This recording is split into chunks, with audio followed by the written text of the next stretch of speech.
Today's shiur begins on Daf Lamed Tes, 6 lines from the top at the new Mishnah. Stam Nazirus Shloshim Yom. One who accepts upon himself a vow of Nazirus without specifying the amount of time, it will be for 30 days. Gilach o shegilchu listim. If he shaves his head or bandits shave him, soser shloshim yom. He misses out on 30 days. We notice the Rashi, soser shloshim yom, lefi she'ein gidul seor b'pochos mishloshim yom. You don't have the required amount of hair growth to conclude a Nazirus with less than 30 days. You need 30 days of hair growth in order to conclude the Nazirus with the required haircut. The Rashi just before, let's read it together. Gilach o shegilchuhu listim, mashma bein ba'oines, bein barotzain. This implies whether it was against his will or even willing. Besoch yamei naziruso, within his Nazirus observance. Bein benazirus meruba, bein benazirus muetes, whether it be a Nazirus of more than 30 days or a minimum of 30 days. From the point that his hair was cut, he has to wait 30 days. We continue in the Mishnah. Nazir shegileach, bein bezug bein betar, o shesif seif kolshehu, chayav. A Nazir that shaves his head, whether it be with a scissors or a razor, or pulls out his hair, even one hair, he is considered in violation, he is guilty, and he would be liable to malchus, to lashes. There seems to be a disagreement between Rashi and Tosfos as to how to explain sifseif kol shehu. According to Rashi, it seems that he detaches or he cuts the edge or the tip of his hair. Tosfos disagrees and says it's an action of pulling it out from its root. Before we continue in the Gemara text, we glance at the side where we have a nosei, a topic heading. Ha'im se'ar godeles miletachas o mile'el. When we investigate or view hair growth, does the hair grow from the base, whereby the let's say at our starting point, that part that is closest to the head continues to move outwards, to move up, or does the hair remain at the base and the tip of the hair grows forward, where the original hair that in our case we're going to be specifying or analyzing the hair that was on his head at the time of the Nazirus. We'll appreciate this analysis a little more as we go into the Gemara with specific examples. But the basis of analysis, we'll say, is does the hair extend from its tip, continuing to grow outwards where the base remains in place, or the base of the hair keeps moving, the base itself keeps moving outwards. Now, this analysis might seem obvious to most of us, but the Gemara, in characteristic Gemara style, analyzes this till and finally reaches a conclusion. Ibaya laho, the Gemara's question, notice it lasts a few lines. Hai mazia, miletachas ravi o mile'el. Hair, does it grow from the bottom or from its tip? Lamai nafkamina, what practical difference does this analysis make? What halachic nafkamina is there? Lenozir shigilchu listim, a case where a Nazir was shaved by bandits. V'shayru bo k'dei lochuf roisho likoro, and they cut off most of his hair, but they left enough hair whereby he could in theory bend over any given hair stubble that remains, bend its tip over to touch its base or its root. In other words, the hair wasn't shaven with a, I don't know how do you refer to it, as a shiner maybe, or a bowling pin look. There would be no hair left at all if it was shaved so close to the scalp. It was shaved, it was cut by the bandits, but leaving enough hair length that you could bend it over from the tip of the hair to its base. Now, with that scenario in mind, we continue our analysis. I amris miletachas ravi. If you say that the hair grows from its base, in other words, the part of the hair that is closest to the scalp keeps moving up, so that the hair that was on his head when he accepted the Nazirus days ago or weeks ago, where is it at this point if you say that it grows miletachas? Well, it's kept moving upwards, so that when the bandits came and cut off the hair that was there at the time he accepted the Nazirus is no longer there. So that which he sanctified, so to speak, with his acceptance of Nazirus is gone. That is what they cut off. Eloi amris mile'el ravi. If you say that the hair emerges from the tip, my da'aktish hakoyim, that which he sanctified initially when he was makabel Nazirus, when he accepted Nazirus, it's still there in place. So in practical terms, if you say that the hair grows miletachas from the base, it keeps moving upwards, and we said that the hair that he had sanctified is now no longer there because that's what they cut off, he would have to count that's what we call soser. Their cutting off of the hair that he had sanctified is no longer there. He must count another 30 days.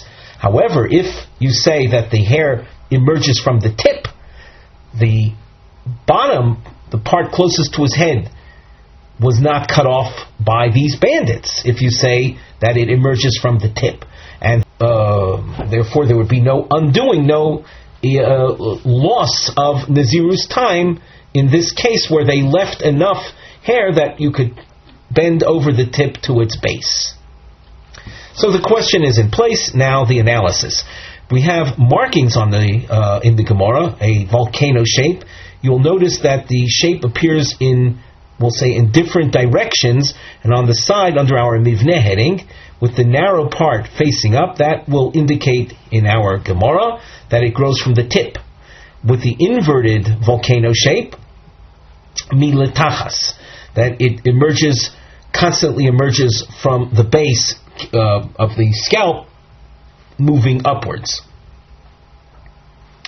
These are obviously then nisyonos, attempts lifshoit hashe'ela d'li'el, the previous question. The double underline that you will see in the Gemara are rejections or dechios of whatever was suggested.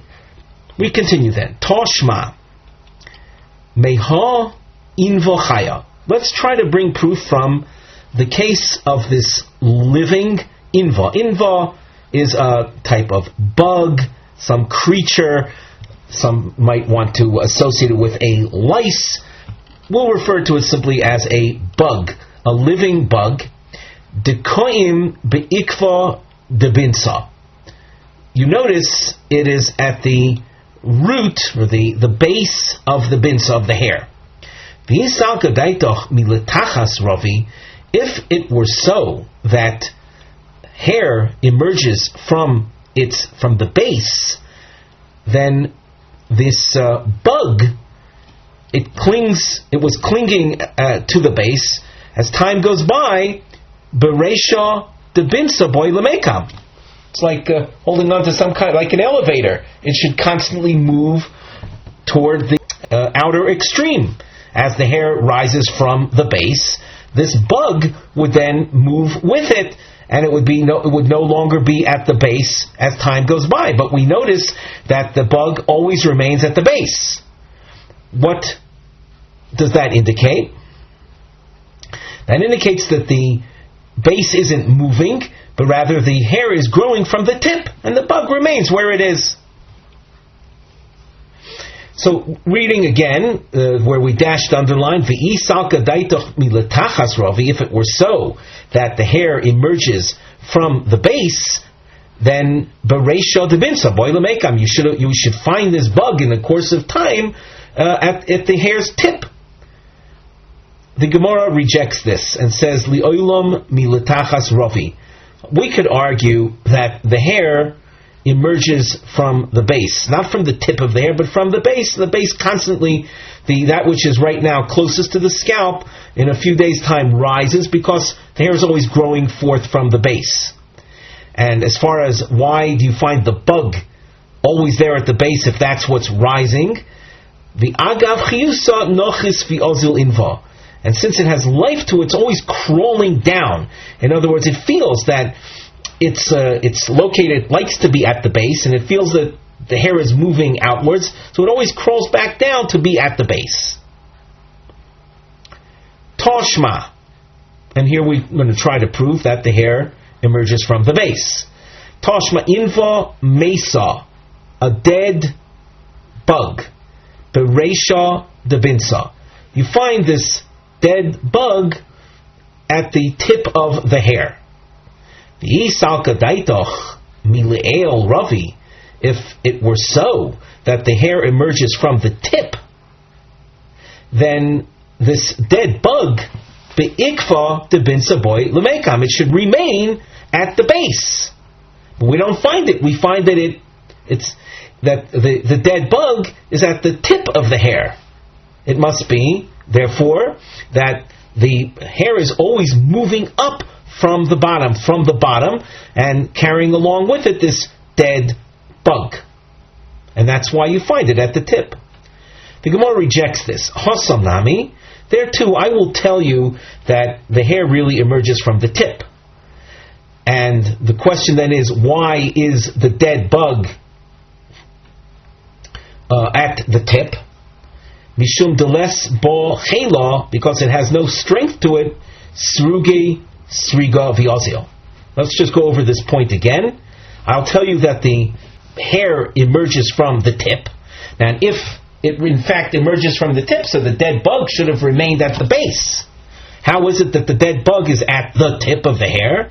And so the Gemara explains that since it has no strength, it's dead, so it slips toward the tip of the hair. It slips down to the tip. Toshma. Well, we try to prove from the following. Nibloris de kushim. This is a braid work of kushim. Kushim, people from Kush, blacks that had the custom of braiding their hair. The Boser de Megadlin law, after they create the braid, Rafya milatachas. As time goes by, the hair becomes loose at the base. What does that indicate? That indicates that when they originally braided it, so it was tightly braided at to the bottom of the head, to right at the scalp. And as time goes on, the hair is moving up from the scalp, from the base. Hence, we have proof that the hair grows from the base, not from the tip. If the hair had grown from the tip, so the tightly braided part next to the scalp would have remained tightly braided. But that's not what happens. The Gemara rejects this proof. Hasam nami. There too, I could tell you that in general, that basically hair grows from the tip. Aidi de kumta hi mishichva derafya. We take a look at Rashi. We have a little star in the Rashi, in the lower part of the Rashi commentary, in the middle of the line, li'olam mileel ravi. I'll tell you that hair really grows from the tip. V'hasam nami, there too, in the case of the braid, aidi de kamtohi shemahadek bloris, v'dochek me'atzmo lemato machmas hagodel kisheshochev oleha. Umishichvahu derafya, machmas shchiva hu sheshochev ala brois rafio lo milatachas.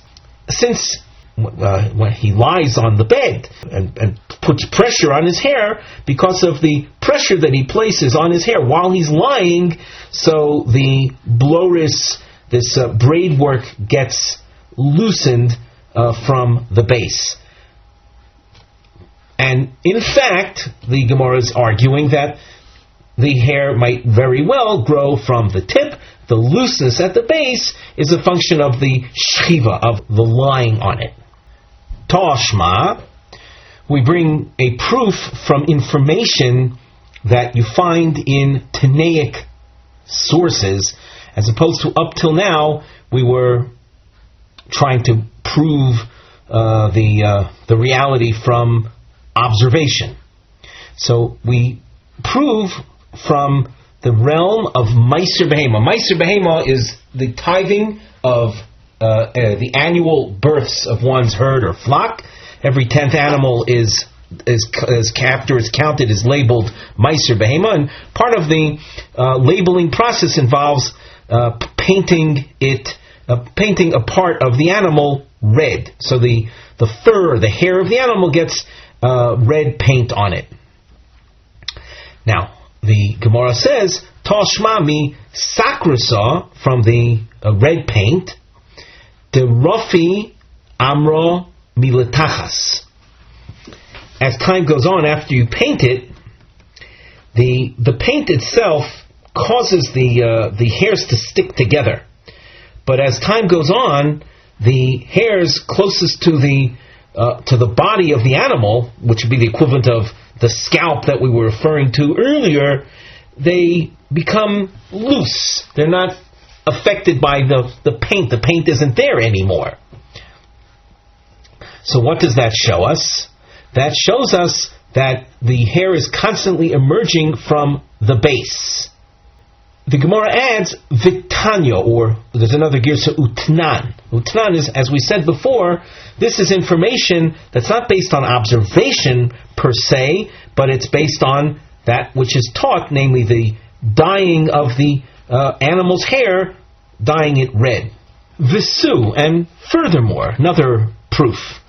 Kad tzavi savio diknehon. People that mature, that get older, and their hair turns gray or white, and they want to dye their hair, so they do so. Chivron ikvi. We continue at the top of Amud Beis.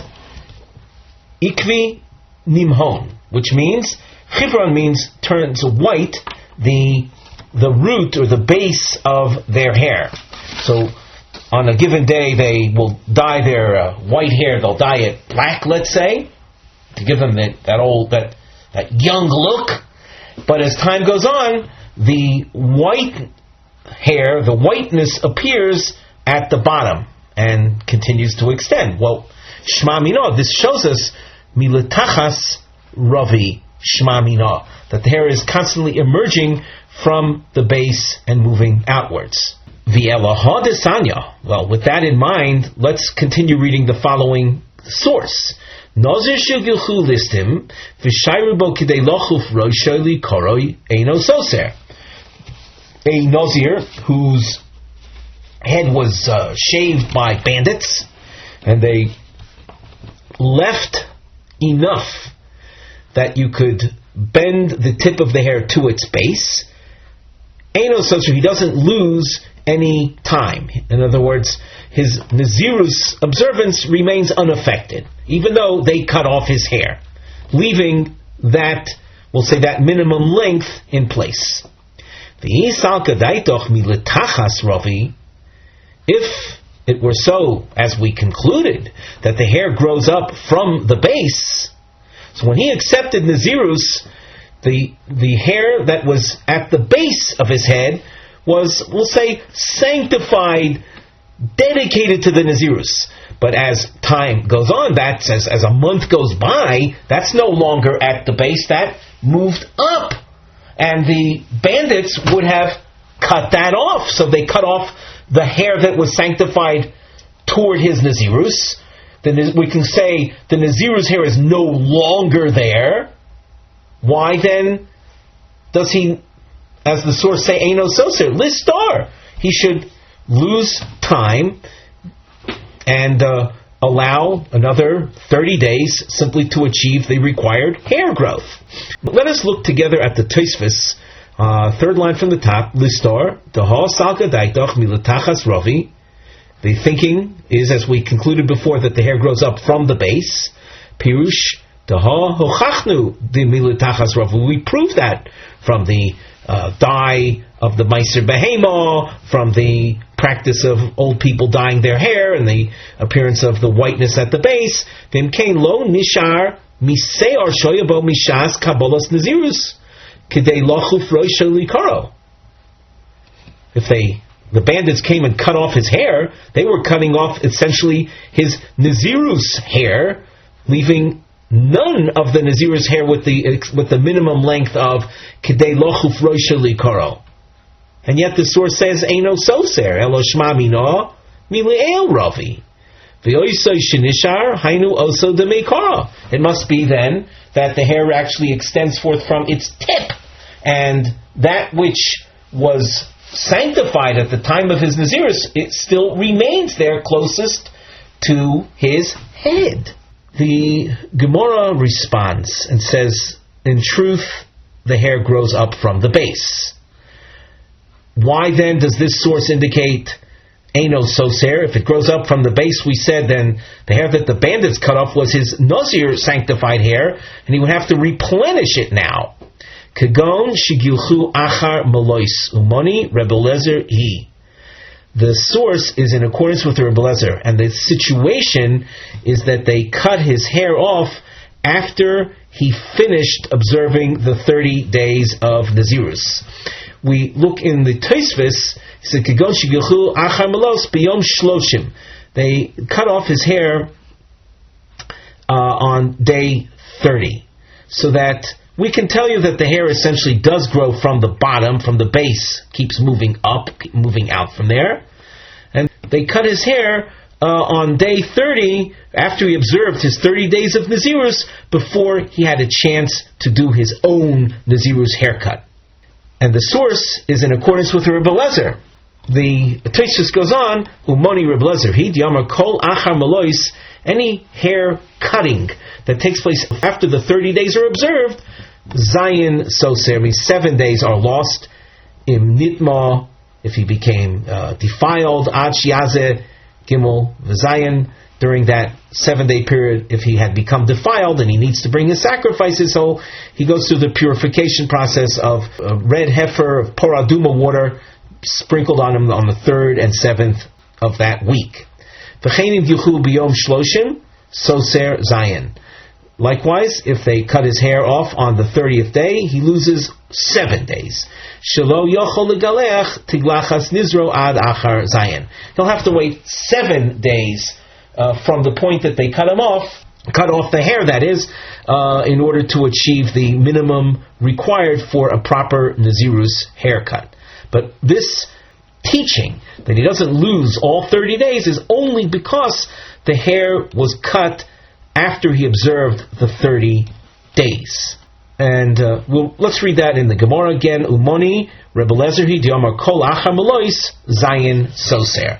Whenever hair is cut after the melos, melos literally means the filling, the completion of the 30 days, only 7 more days are required to create the minimum hair growth. Now, that is true, by the way, when all the hair was removed. In the case we saw above, the bandits had left enough hair length, lochuf roshali koro. And as Rashi points out, since they left that minimum amount, he won't need even the 7 required days. That 7 required days is only in a case where they shaved his head off literally to the scalp. Now, the Gemara continues, My taimo de Rebbe Ozer. What is the basis for Rebbe Ozer's teaching that when the bandits cut his hair after Melos, and they give a full shaving, would you require to count another 7 days? And Tosfos explains, he embellishes this question, and he says, why is 7 days enough when we know that a minimum hair growth of a Nazir is 30 days? Where does this 7-day number come from? The Gemara answers, Yolif tiglachas taro mi tiglachas tuma. The Tana, Rebbe Elazar, compares the rules of tiglachas, we'll say, a required haircut that's not tuma related, to the rules of tuma related haircuts. We'll explain this shortly, but we'll read a couple lines of more and then go back over this point. Ma tiglachas tuma shiva, just like the haircut after a Nazir becomes defiled. When a Nazir becomes defiled, he stops his Nazirus, waits 7 days for purification purposes, and then after those 7 days, he takes his haircut and restarts the Nazirus. So the concept of tiglachas tuma involves a haircut after a 7-day purification process. Af tiglachas taro shiva. So too, the haircut that's necessitated out of, we'll say, non-tuma reasons, like the case of the bandits that shaved his head, 7 days is what he has to wait before he can take the haircut. The Kimlu Rabbanon, and the Rabbanon have a tradition, they know, Kol Zayin Yoimin Asyo Mazyo Kidei Lochuf Roisha Likoro. With 7 days of hair growth, the hair will achieve this minimum required length, enough that you could bend a hair from its tip to its base. Let us take a look at the Tosfos. Yolif tiglachas tara. The Tosfos appears across from here. Stira is the loss of Nazirus time. Stira shi al yedei tiglachas shi tahora.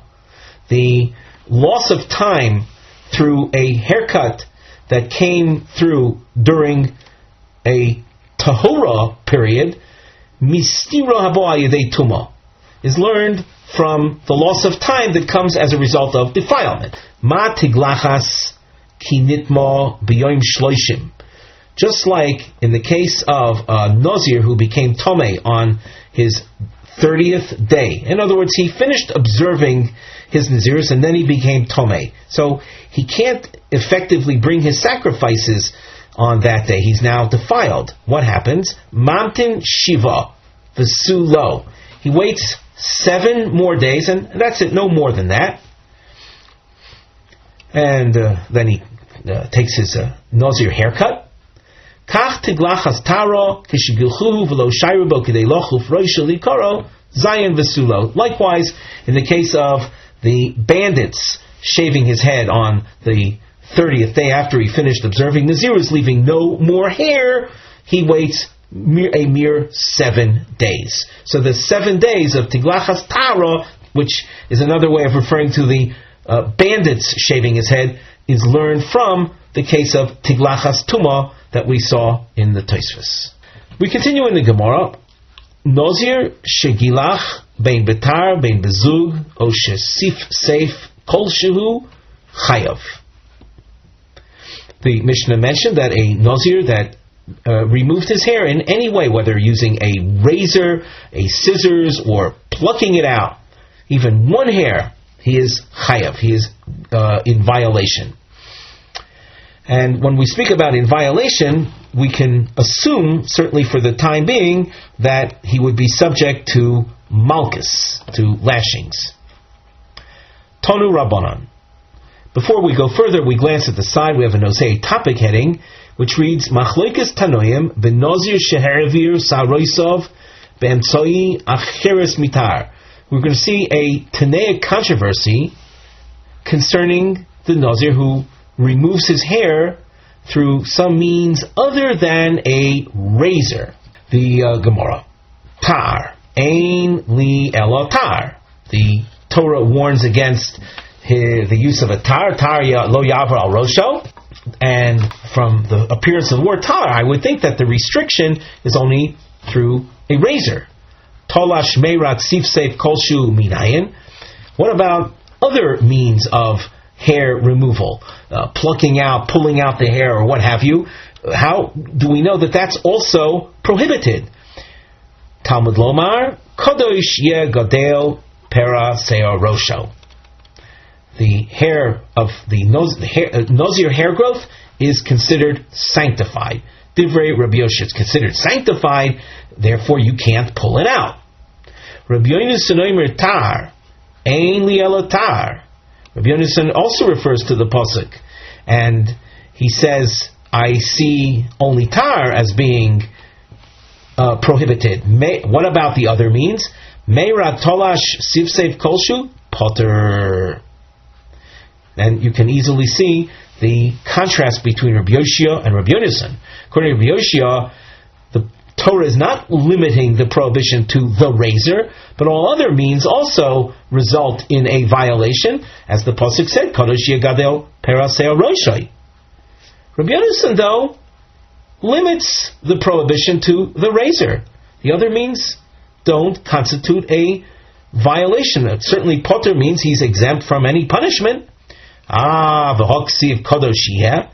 What does Rabbi Yonasan do with the fact that the Torah says kadosh yeh, which would seem to mean that there is a Torah, we'll say a positive command, insisting on the hair remaining, not being removed through any form of removal. So Rav Yonasan responds, he says, L'meimra, what the pasuk tells us is that Di'im gilach lei betar koim olei be'aseh v'lo yisaseh. All the pasuk is saying is that if he happens to shave his hair with a razor, that is, the Nazir shaves his hair with a razor, he is in violation not only of the negative command of tar lo yavor al roshai, but he's involved with a violation of the positive command of kadoshia, that the hair shall remain sanctified. Sanctified, of course, waiting for the official Nazir haircut at the end of the Nazirus. And so any premature hair removal, according to Rabbi Yonasan, if done with a tar, and only with a tar, would there be a violation? And it would be a violation of a negative command and a positive command. Tanyo Idoch. We have another Tanaic source that deals with the same topic, the tar and other means of removal. Tar, ein li elo tar, tolash meirat sifsev kolshu minayin. The Torah mentions the prohibition of using a razor. What about other hair removal methods? Even one hair? How do we know that that would be a problem? Talmud Lomar, lo yavor al roshai. The pasuk says, tar lo yavor al rosho, so it's understood that the negative command refers to the tar, to the razor, and to yavor, any other means of yavor means the removal of hair, any other hair removal means. Ume'achar sheseifenu l'rabbis kol davar, ma Talmud lomar tar lo yavor al rosho. If we're going to include all means of hair removal, why does the Torah specify tar? So the Tanakama says, I say Tanakama because there's going to be another opinion on what we're about to see, Rebbe by name, and we'll have a different take on this. But if you're saying that the prohibition of the Nazir and prohibition of the Nazir to engage in hair removal is not limited to the tar, why does the Torah bother mentioning that word even? So the Brisa answers,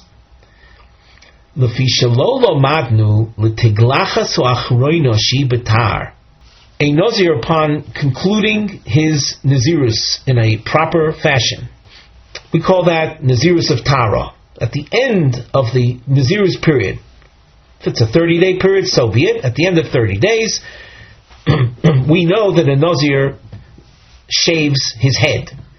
But we don't see a specific command in the Torah that the shaving at the end of the Nazirus shall be with a razor, and only with a razor. So since it doesn't say that explicitly, and the lelamdo mi mitzora efshar, before we go further, so what is the Tanna Kama saying? Why does the Torah say tar lo yava rosho? That word tar is, we'll say, an allusion to the final haircut that the Nazir is required to take. Is there any other way for me to have learned this? So the Brisa says I couldn't have learned it from, there's another topic where we see hair removal. That's the case of the Mitzorah. The person who became Tomei as a Mitzorah, at the conclusion of his Tumah period, he shaves his hair. And we're going to make this assumption right now. There it's obvious. Again, that's an assumption that the Gemara will have to prove later on, but there's an assumption right now that the tiglachas of the Mitzorah is certainly with a razor. However, I can't learn from that topic. Why can't Mitzorah serve as a basis? So before we read the words of the Gemara, we'll tell you. In the case of a Mitzorah, as opposed to a Nazir, the Mitzorah shaves all the hair of his body. Mitzorah then represents an area of stringency. So, Mitzorah, with its stringency, might very well be limited, another type of stringency, limited to a razor hair removal. But as, again, the Mitzorah is a full body hair shaving. Not so in the case of Mitzorah. The Mitzorah is much more limited. It's the head, the hair of the Nazir's head. That is what's shaven off.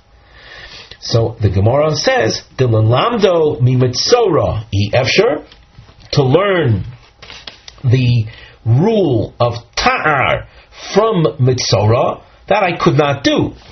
The Gemara continues at the top of Daf Mem. She'ein donin kal mechamur lahachmir alof. We do not conclude kal. In this case, kal means leniency, lenient realm, namely Nazir. I can't conclude a limited realm, a lenient realm, namely Nazir, from Chomor, from Mitzorah, which is a more strict, demanding realm. As we indicated there's a full body haircut that must be taken. So I can't learn the lenient realm from the stringent realm, lahachmir alav, to apply to the lenient realm a stringency, to demand only a razor. So being that I can't use Mitzorah as the basis for the ta'ar requirement for the Nazir concluding haircut, therefore this pasuk appears ta'ar lo yavor al rosho, as an allusion to the use of the ta'ar at the conclusion of the Nazirus observance. We can continue in the Tanaic source, Rebbe Omer, Eino Tzorach. Eino Tzorach literally means you don't need that. We'll see later when we study the Tosfos on this topic. Rebbe is saying that your method of concluding by we'll say the appearance of the word tar, where you don't really need it, because we said the Nazir is guilty of hair removal if he removes it by means other than a tar. So the Tanna Kama said, well, the presence of the word tar tells me about the hair removal, the hair shaving at the end of the Nazirus period. The required hair shaving must be done by a tar. Rebbe says your method is not the way to go. HaRav Omer. Now, Rebbe refers to the same pasuk, but you'll see there's a slight difference in how Rebbe comes to the conclusion. He says it's not just the appearance of the word tar per se, but rather read the pasuk. It says, Tar lo yavor al roshoi ad melois. There shall be no razor passing over his head until the completion of the Nazirus. HaTorah Amr, the Torah is basically saying, Achar Malos, Lo Tehei Tiglachas Ela Betar. Meaning, during the Nazirus, no tar. At the end of the Nazirus, then use the tar, and only a tar. The Gemara asks a question that's similar to the question we asked before on the previous Tanaic source. We saw an expanded approach. When we saw Rav Yehonasan saying that there's no, we saw that in the previous, on the middle of Amud Beis, the previous Amud Beis, we saw Rav Yehonasan saying that the violation is only with tar, the other means do not constitute a violation.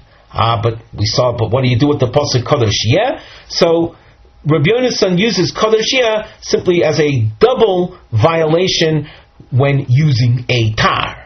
So in the same spirit of things, here the Gemara asks, the Tanna Kama says that one is guilty for using any form of hair removal, not just a tar. So, for Haksiv tar lo yahar rosho, but does the Torah not in fact seemingly limit it to the use of a tar? How could the Tanna Kama therefore say that you're in violation of hair removal using any means? The Gemara answers, La'avor alov b'shnei lavin. If a Nazir uses a tar, then in fact he will be in violation of two violations, namely the use of the tar, which the pasuk specifies, and the lo yavor expression, meaning any other means as well. So if you use a tar, so you're using a tar to remove hair, and at the same time you're also removing hair, which is a violation that applies to any other means as well.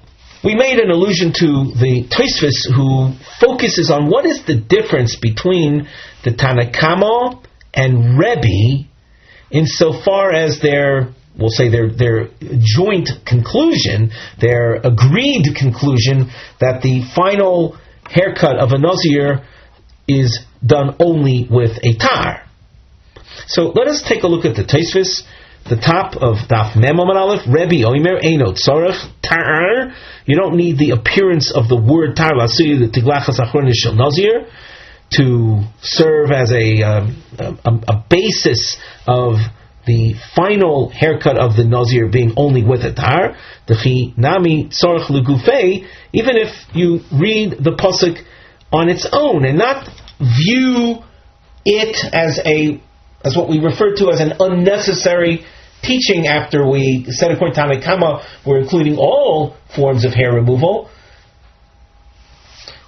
Even if you don't say that the word tar is simply extra, but rather you read it legufei, for its own sake.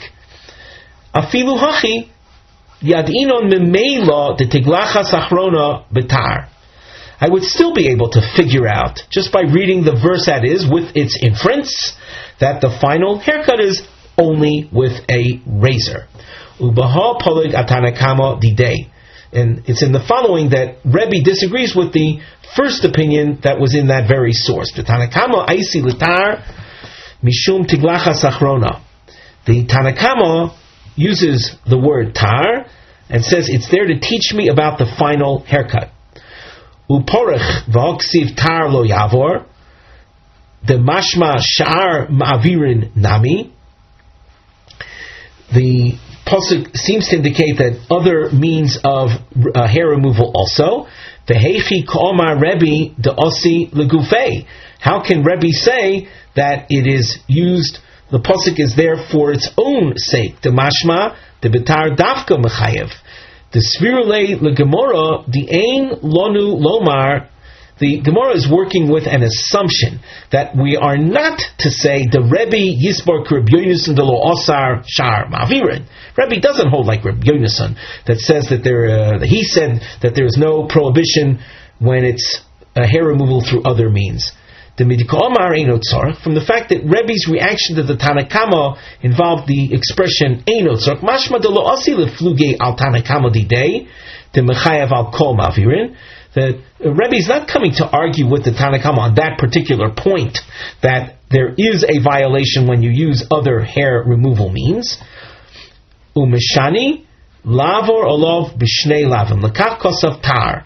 The reason for the word tar is to tell me about the two violations, the two negative commands that are violated. The megalech b'tar over b'shnei lavin mishum tar umishum mavirin. Talav koi atar v'komi koi nami ashar mavirin. The negative command is distributed. It's applicable to tar and to all other means of hair removal.